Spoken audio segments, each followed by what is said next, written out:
যে না, মা বললো হ্যাঁ বাজারে গুগলি রয়েছে তো, তাই বললো। আমাদের নেই।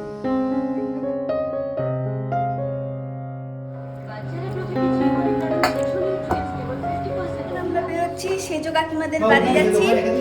আর সেজো আছে না, পাখি চাপটা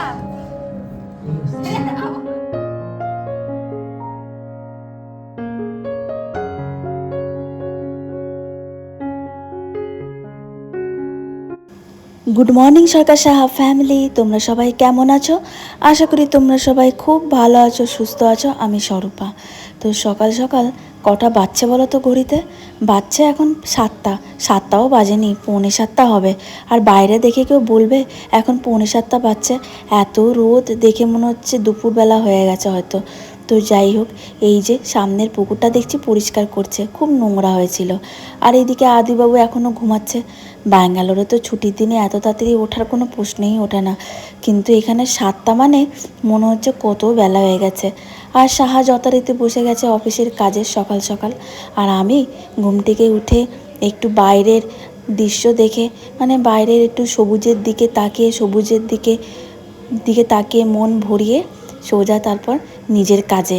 তোমরা তো জানোই এখানে সকাল সকাল আমার কাজ হচ্ছে সবাইকে যে যা খাবে, মানে চায়ের বদলে বাবা যেমন দুধ খান একটা ইনশিওর, মা আর আমি ওমেন হরলিক্স, তো এইসব যে যা খায় সবাইকে সেটা করে দেওয়া। এই যে একটা অভ্যাস হচ্ছে, ব্যাঙ্গালোরে গিয়ে এই জিনিসটা কিন্তু খুবই মিস করব। এখানে বলতে পারো আমার আর মায়ের কাজটা ভাগ করাই আছে। সকাল সকাল মায়ের হাতে এই কাপটা তুলে দিলেও মা মনে হয় খুব পছন্দ করে, আর মায়ের ভালোও লাগে। সারাটা বছর সারাটা জীবনে তো এরকম একা বাবাকে নিয়ে আছে। বাবা তো তোমরা দেখতেই পাচ্ছ, বাবাকে সম্পূর্ণটাই মায়ের নিজের একা হাতে করা। তাই কেউ মাঝে মাঝে এসে মায়ের হাতে খাবার তুলে দিলে মাও সেটা ভালোই লাগে। আর সেটা তো হবেই, আমাদের যেমন হয় সারা বছর যখন বাড়ি আসি, কাজ করি তো সারা বছর, যখন বাড়ি আসি মুখের সামনে মা খাবারটা তুলে দিলে যখন কী যে ভালো লাগে, কিছুই করতে হয় না, জানি এই টাইমে ঠিক খাবারটা সামনে চলে আসবে আর আমাকে কিছু করতে হবে না। একটা যে মাথায় ভাবনা চিন্তা সেটা থাকে না। তো যাই হোক, সকালবেলায় ওইসব ওমেন হরলিক্স এসব সব কিছু খেয়ে তারপরে এবার যথারীতি ব্রেকফাস্টের পালা। তো ব্রেকফাস্টে হয়েছে, মা রেডি করে দিল আমাকে, ময়ামটা দিয়ে দিল আর কি, আটা ময়দা মিশিয়ে ময়ামটা দিয়ে দিল। আমি এবার এটাকে মাখিয়ে নিচ্ছি। আজকে হবে একটু পুরীর কচুরি। মা ডালটা সেদ্ধ করে ভালো করে মাখিয়ে রেখেছে। এবার শুধু এই যে আমি এটা আটাটা মেখে রেখে দিচ্ছি, পরে এর মধ্যে স্টাফিং করে পুরি করে দেব। আর একটা কিছু নিশ্চয়ই আলু পটলের তরকারি আছে, তো সেটা দিয়ে আজকে হয়ে যাবে আমাদের সকালের ব্রেকফাস্ট। আচ্ছা বলো তো, যারা অফিসে কাজ করে, মানে যেসব ঘরের বউরা অফিসে কাজ করে, শ্বশুরবাড়িকে নিয়ে মানিয়ে চলা কি এতটাই অসুবিধা? আমি তো জানি না, হতে পারে হয়তো অনেক কি অসুবিধা থাকে, সবারই পরিস্থিতি তো আলাদা আলাদা। তবে আমার তো বেশ ভালোই লাগছে, সব দিকটা মানিয়ে নিয়ে চলতে অসুবিধা কিন্তু হচ্ছে না। আমার আর মায়ের বলতে পারো কাজ কিন্তু ডিভাইড করাই আছে, মানে মা জানে যে আমাকে কতক্ষণ ধরে রাখতে হবে আর কখন ছাড়তে হবে। যেহেতু আমার অফিস আছে, মা কোনো দিন বলেও না, কোনো দিন ফোর্সও করে না কোনো কাজ করার জন্য। সকাল থেকেই উঠে আমি জানি আমাকে কত টাইমের মধ্যে কী কী কাজ মাকে করে দিতে হবে, যাতে মায়ের একটু সুবিধা হয়। তো যাই হোক, এইভাবেই দুজনে মিলে ঘর সংসার সামলাচ্ছি। আর এই যে ব্রেকফাস্ট করার পরে তারপর এই যে এখন চলে এসেছি, একটুখানি এটাকে মাখিয়ে রাখছি। এই যে ইলিশ মাছ, কতদিন হলো খাইনি, আর পিসগুলো দেখেই তো লোভ লাগছে। কী রকম হচ্ছে বলো, কি সুন্দর পিসগুলো, বড় বড়, একবারে বিয়ে বাড়ির মতন পিস করেছে। যদিও তোমরা বলবে এই গরমে ইলিশ মাছ, স্বরূপা পাগল হয়ে গেছে, কিন্তু জানো তো ওখানে তো ব্যাঙ্গালোরে সেভাবে খেতে পায় না ইলিশ মাছ। অন্য মাছগুলো তাও পাওয়া যায়, কিন্তু ইলিশ মাছটা খাওয়া হয় না। তাই এই ইলিশ মাছ যখনই দাও, শীত গ্রীষ্ম বর্ষা যখনই পায় তখনই আর লোভ সামলাতে পারি না। তো যাই হোক, ভালো করে নুন হলুদ দিয়ে মাখিয়ে রাখলাম। মা রান্নাটা করবে, মায়ের সুবিধা হবে, তাই সব কিছু পরিষ্কার টরিষ্কার করে মাখিয়ে রেখে দিচ্ছি। আর কাটাকুটিও তাই আমি সব কিছু করে রেখে দিই, যাতে মা নিজের কাজকর্ম সেরে ফ্রি হয়ে পুজো টুজো করে যাতে এসে হাতের কাছে সব কিছু পায়, যাতে মায়েরও একটু হেল্প হবে। যতটুকু পারি আর কি, অফিসে বসার আগে যতটুকু পারি মাকে করে দিই।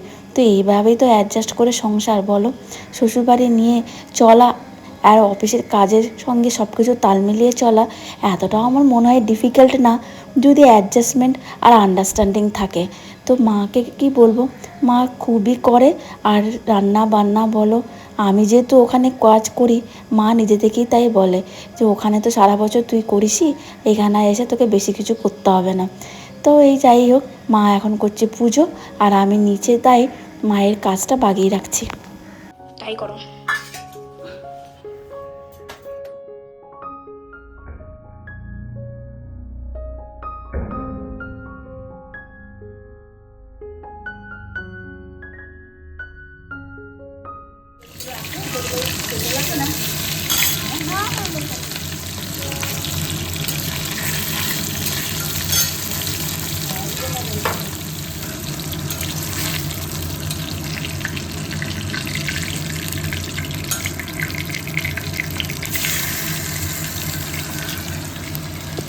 সবগুলো আজকে করবে, ভেজে রেখে দেবে।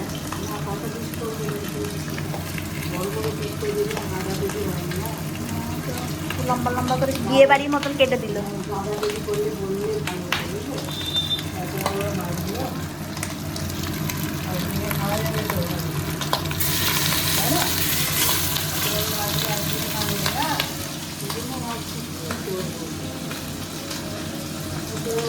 একটা একটা করে দিয়ে দাও আর বাকি রেখে দাও। দুপুরে খেতে বসার আগে এই যে মা বললো এই বড়াটা কর, গরম গরম ভাত দিয়ে খেতে খুব ভাল লাগবে। কি কলাইয়ের নামটা বলতে পারবো না, মনে হয় বিউরির কলাই।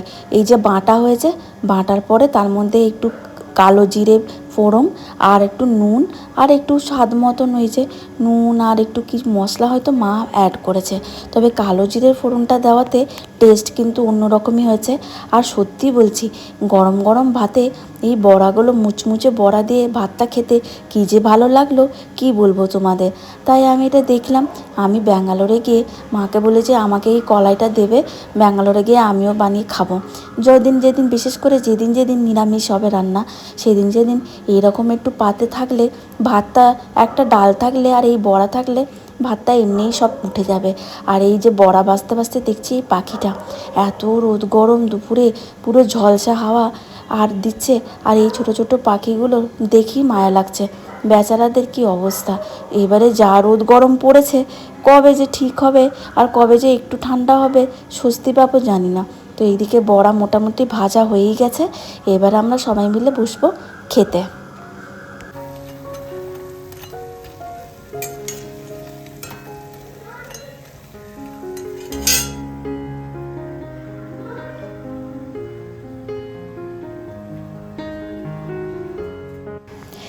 এখন সন্ধেবেলা মানে কি বিকালের দিক করেই এসেছিল সাহা আদিকে নিয়ে আমাদের বাড়ির পাশে পার্কটাতে। এই পার্কটা কিন্তু বেশ সুন্দর, বাচ্চাদের বেশ ভালো খেলার জায়গা আছে, মানে বাচ্চাদের মনোরঞ্জন করার মতন অনেক কিছুই আছে। আর দেখো ওই যে সাইড দিয়ে আসছে বন্দে ভারত ট্রেন, ঠিক ওর মতন দেখতে করেছে, কালারটাও ওর মতন করেছে। এই ছোট টয় ট্রেনটা করে তুমি গোটা পার্কটা ঘুরতে পারবে, তার মানে বুঝতেই পারছো পার্কটা কত বড়। পার্কটা বেশ খুব সুন্দরভাবে সাজিয়েছে, মধ্যেখানে একটা ঝর্ণাও আছে। আর এই যে ট্রেনটা যাচ্ছে ওর ওই সাইডে পুরো আছে একটা বড় লেক, আর লেকের ওইখানে মধ্যেখানেও আছে ফোয়ারা। তো ওইটা তো লাইটিং হয়, এখন মনে হয় লাইটিংটা অফ আছে। তো যাই হোক, খেলার কিন্তু বেশ ভালো জায়গা আছে। আর সবথেকে সকাল বিকাল অগন্তি লোক তুমি দেখতে পাবে হাঁটার জন্যে। এখানে সবাই ওয়াকিং করতে আসে, ইভিনিং ওয়াক, মর্নিং ওয়াক। আর সাথে যদি তোমার প্রাণের সঙ্গী থাকে, মানে যার সঙ্গে তুমি সব কিছু শেয়ার করতে পারো, তোমার ভালোবাসার সঙ্গী থাকে, তার সঙ্গে সন্ধ্যাবেলায় এখানে হাঁটতে কিন্তু মন্দ লাগে না। আর ফুরফুরে একটু একটু হাওয়াও দেয়। আর বাচ্চা কাচ্চা থাকলে তাদেরও মনোরঞ্জনের অগন্তি জায়গা রয়েছে, তাদেরও মন ভালো করার জন্যে। আর এই যে ট্রেনের লাইন, এই দিকটা দিয়ে ট্রেনটা যায় আর পুরো পার্কটা ঘোরায়। অনেকজন আবার বাচ্চাদেরকে নিয়ে দেখছি ওই ট্রেনের মধ্যে বসে করেও ঘুরছে আর পার্কটা দেখাচ্ছে। আমরা বেরোচ্ছি, সেজো কাকিমাদের বাড়ি যাচ্ছি। আজকে সেজো কাকিমাদের বাড়ি হচ্ছে চপ মুড়ি আর চায়ের পার্টি, পার্টি মানে নেমন্তন্ন। তো আমরা এখন যাবো চপ মুড়ি আর চা খেতে। সাহাবাবু যথারীতি যাবে না, মনে হয় হেলথ কনসিয়াস, উনি এখন হাঁটতে বেরোচ্ছেন এই যে। আর খাবার পাবলিক তো আমি আর আদি আছি সেজো কাকিমার বাড়ি চপ মুড়ি খেতে আর চা খেতে, আর সাহা বেরোচ্ছে হাঁটতে।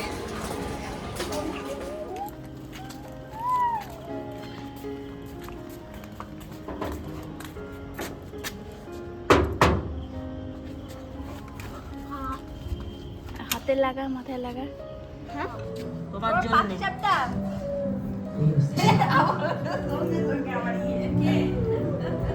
পাটি সাপটা, এই চপ ওই চপ আমার মুড়ি।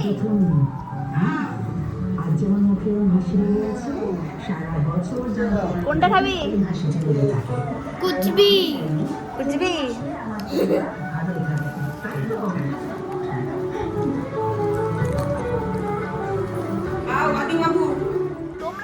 শাহবাবু প্রথমে না আসবো বললেও পরে কিন্তু ঠিক পেছন পেছন একটু পরেই চলে এসছে।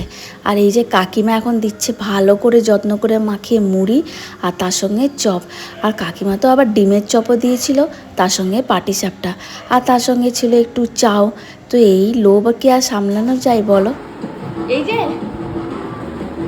কি, হ্যাঁ এটা মেন পার্ট, রাজা বাবুকে ধরা। হ্যাঁ নাচ গান করবে কালকে, রাজা বাবুকে ধরা।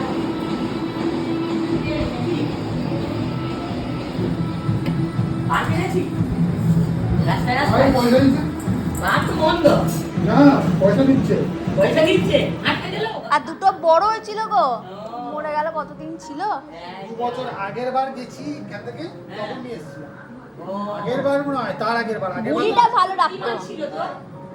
এমনি ওই পিঙ্ক গোল্ডেন ফিশ ছিল।